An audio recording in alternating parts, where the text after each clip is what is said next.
জানিয়ে দিব এই মুহূর্তে পাওয়া আপডেট আন্তর্জাতিক সংবাদ। শুরুতেই শিরোনাম। লেবাননে স্থল অভিযানের পরিকল্পনা ইসরায়েলের।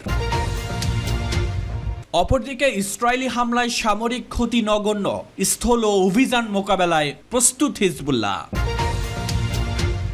জানিয়ে দিব মার্কিন দূতাবাসের দখল নিতে ছুটল হাজার হাজার জনতা। নাসরুল্লাহ হত্যার ঘটনায় উত্তাল গোটা মধ্যপ্রাচ্য। আরো জানাবো, সৌদি আরব কি ইসরায়েলের কাছে নিজেকে বিক্রি করে দিয়েছে? সবশেষে থাকবে নাসরুল্লাহকে হত্যার প্রতিবাদে পাকিস্তানে বিক্ষোভ সংঘর্ষ। শুনছিলেন সংবাদ শিরোনামগুলো, এবারে বিস্তারিত। লেবাননে স্থল অভিযানের পরিকল্পনা ইসরায়েলের। লেবাননে চলছে ইসরায়েলের অবিরত বিমান হামলা। এর মধ্যেই দেশটিতে স্থল অভিযান চালানোর প্রস্তুতি হিসেবে সীমান্তে সামরিক উপস্থিতি বাড়াচ্ছে ইসরায়েল। এক মার্কিন কর্মকর্তা সিএনএনকে জানিয়েছেন, লেবাননে স্থল অভিযান হতে পারে বলে মনে করছেন তারা। তবে স্থল অভিযান কখন চালানো হবে এ বিষয়ে চূড়ান্ত সিদ্ধান্ত এখনো নেওয়া হয়নি বলে জানিয়েছেন ওই মার্কিন কর্মকর্তা। খবর রয়টার্সের। হিজবুল্লাহর সঙ্গে ইসরায়েলের শত্রুতা বেশ পুরনো। 2006 সালে রক্তক্ষয়ী যুদ্ধে জড়িয়েছিল তারা। এরপর গত বছরের অক্টোবরে গাজায় ইসরায়েল হামলা চালালে হামাসের প্রতি সমর্থন জানিয়ে ইসরায়েলে হামলা শুরু করে হিজবুল্লাহ। পাল্টা হামলা চালাচ্ছিল ইসরায়েলও। তবে 17 ও 18 সেপ্টেম্বর হিজবুল্লাহর পেজার ও ওয়াকিটকিতে হামলার পর থেকে লেবাননে ব্যাপক হামলা শুরু করে ইসরায়েল। ইসরায়েলের উত্তরে লেবাননের সীমান্ত রয়েছে। সেখানে ইসরায়েলি বাহিনীর বিপুল সেনা ট্যাঙ্ক ও কামান মোতায়েন করে রাখা হয়েছে। শনিবার লেবাননে স্থল অভিযানের হুমকি দিয়েছিলেন ইসরায়েলি বাহিনীর মুখপাত্র পিটার লার্নার। তিনি বলেছিলেন, স্থল অভিযানের প্রস্তুতি নেওয়া হচ্ছে, তবে বিষয়টি এখনো বিবেচনাধীন। লেবাননে হামলা বাড়ানো নিয়ে ইসরায়েলের প্রতিরক্ষা মন্ত্রী ইয়োভ গ্যালান্ট আলোচনা করছেন বলে জানিয়েছেন তার কার্যালয়। এর আগে বুধবার স্থল হামলার প্রস্তুতির বিষয়টি নিশ্চিত করেছিলেন ইসরায়েলি সেনাপ্রধান হার্জি হালেভিও। ইসরায়েলের পক্ষ থেকে জানানো হয়েছে, রোববার লেবাননের রাজধানী বৈরুত, বেকা উপত্যকা সহ বিভিন্ন অঞ্চলে বিমান থেকে বোমা ফেলা হয়েছে। এসব হামলার লক্ষ্য ছিল হিজবুল্লাহর রকেট উৎক্ষেপণ ব্যবস্থা ও গোলাবারুদের সংরক্ষণাগার ধ্বংস করা। এসব হামলায় নতুন করে হতাহতের ঘটনা ঘটেছে। এছাড়া হিজবুল্লাহর শীর্ষ পর্যায়ের আরেক নেতা নাবিল কাউকে হত্যার দাবি করেছে ইসরায়েল। শুক্রবার রাত থেকে শনিবার সকাল পর্যন্ত বৈরুত সহ দক্ষিণ লেবাননের বিভিন্ন অঞ্চলে ভয়াবহ বোমা হামলা চালায় ইসরায়েল। এতে সংগঠনটির প্রধান সাইদ হাসান নাসরুল্লাহ নিহত হলে সবচেয়ে বড় ধাক্কা খায় হিজবুল্লাহ।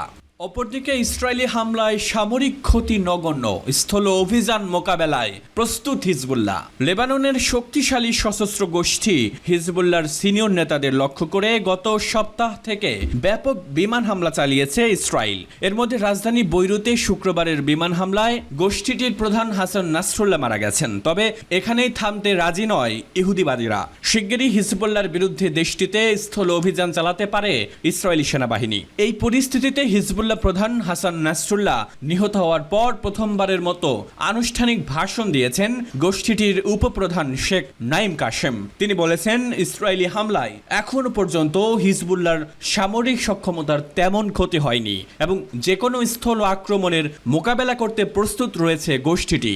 সোমবার টেলিভিশনে দেওয়া ভাষণে ইসরায়েল তার লক্ষ্য অর্জন করতে পারবে না উল্লেখ করে নাইম কাশেম, আমরা যে কোনো সম্ভাবনার মুখোমুখি হব এবং ইসরায়েলিরা যদি স্থলপথে প্রবেশের সিদ্ধান্ত নেয় এবং প্রতিরোধ বাহিনী স্থলভাগে যুদ্ধের জন্য প্রস্তুত থাকে, তবে আমরাও প্রস্তুত আছি। হিজবুল্লাহ তার সামরিক সক্ষমতার খুব সীমিতই ব্যবহার করেছে উল্লেখ করে তিনি বলেন, ইসরায়েলি শত্রু তাদের লক্ষ্য অর্জন করতে পারবে না। এই যুদ্ধেও আমরা জিতব, যেমনটি আমরা 2006 সালের সংঘাতে জিতেছিলাম। নেতানিয়াহুকে উদ্দেশ্য করে হুঁশিয়ারি দিয়ে তিনি বলেন, আমি আপনাকে বলতে চাই যে যুদ্ধ চালানোর পরিকল্পনার অংশ হিসাবে আমরা এখন যা করছি তা ন্যূনতম। শিগগিরই সংগঠনের প্রধান নির্বাচন করা হবে জানিয়ে কাশেম আরো বলেন, ইসরায়েল এই পর্যন্ত আমাদের সামরিক সক্ষমতার সামান্য ক্ষতি করতে পেরেছে। হিজবুল্লাহর এই শীর্ষ নেতা বলেন, আমাদের নেতাদের ক্ষতি এবং মহান আত্মত্যাগ সত্ত্বেও আমরা আমাদের অবস্থান থেকে 1 ইঞ্চিও নড়ব না। পেজার ও ওয়াকিটকি বিস্ফোরণের ঘটনা স্মরণ করে তিনি বলেন, সারা বিশ্বের যে কোনো প্রতিষ্ঠানের সাথে অন্য কোথাও এটি ঘটলে সেই প্রতিষ্ঠান ধসে পড়বে, কিন্তু আমরা ধসে পড়িনি। যন্ত্রণা ও ত্যাগ স্বীকার করেও আমরা এগিয়ে যাচ্ছি। আমরা এগিয়ে যাচ্ছি কারণ আমাদের আশা আছে এবং আমরা বিজয়ী হওয়ার জন্য সর্বশক্তিমান আল্লাহকে বিশ্বাস করি। আমরা জিহাদের লোক। শেখ কাশেম অঙ্গীকার করে বলেন, হিজবুল্লাহর ইসলামী প্রতিরোধ গাজা ও ফিলিস্তিনের সমর্থনে এবং লেবানন ও এর জনগণের প্রতিরক্ষায় ইসরায়েলি শত্রুর মোকাবেলা করে এগিয়ে যাবে। তিনি বলেন, আমরা আমাদের পরিকল্পনা চালিয়ে যাব। লেবাননে বেসামরিক নাগরিকদের ওপর ইসরায়েলের আক্রমণ এবং বিশৃঙ্খলা সৃষ্টির বিরুদ্ধে হিজবুল্লাহ তার প্রধান লক্ষ্য নিয়ে চলবে। মার্কিন দূতাবাসের দখল নিতে ছুটল হাজার হাজার জনতা। ইসরায়েলি হামলায় লেবাননের প্রতিরোধ যোদ্ধাদের প্রধান হাসান নাসরুল্লাহকে হত্যার ঘটনায় উত্তাল হয়ে উঠেছে গোটা মধ্যপ্রাচ্য। তার রেশ ছড়িয়ে পড়েছে ইরাকেও। শনিবার রাতে হাজার হাজার বিক্ষোভকারী নাসরুল্লাহর হত্যাকাণ্ডের প্রতিবাদে বাগদাদের রাস্তায় নেমে আসেন। টাইমস অফ ইসরায়েল জানিয়েছে, বিক্ষোভরতরা বাগদাদে মার্কিন দূতাবাস দখলের চেষ্টা করেন, তবে পুলিশ বিক্ষোভকারীদের বাধা প্রদান করে এবং তাদের লক্ষ্য করে জলকামান নিক্ষেপ করে। এ সময় বিক্ষোভকারীরা বলেন, যুক্তরাষ্ট্র ও তার দর্শকরা তাদের বেইমানির মাধ্যমে কখনো বিজয় অর্জন করবে না।